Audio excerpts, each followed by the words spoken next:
بسم اللہ الرحمن الرحیم۔ رسول اللہ صلی اللہ علیہ وسلم ایک دن حضرت عائشہ رضی اللہ تعالی عنہ کے پاس آئے۔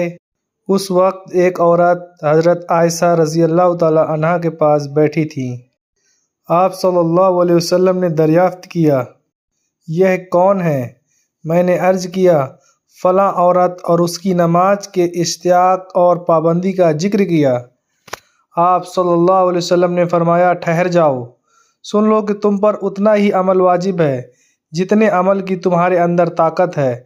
خدا کی قسم، ثواب دینے سے اللہ نہیں اکتاتا، مگر تم عمل کرتے کرتے اکتا جاؤ گے، اور اللہ کو دین کا وہی عمل زیادہ پسند ہے جس کی ہمیشہ پابندی کی جا سکے اور انسان بنا اکتائے اسے انجام دے۔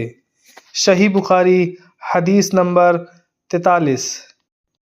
آپ صلی اللہ علیہ وسلم نے فرمایا، جس شخص نے لا الہ الا اللہ کہہ لیا، اس کے دل میں جو برابر بھی ایمان ہے تو وہ ایک نہ ایک دن دوزخ سے ضرور نکلے گا، اور دوزخ سے وہ شخص بھی ضرور نکلے گا جس نے کلمہ پڑھا اور اس کے دل میں گیہوں کے دانے برابر خیر ہے، اور دوزخ سے وہ بھی نکلے گا جس نے کلمہ پڑھا اور اس کے دل میں ایک ذرہ برابر بھی خیر ہے۔ صحیح بخاری، حدیث نمبر 44۔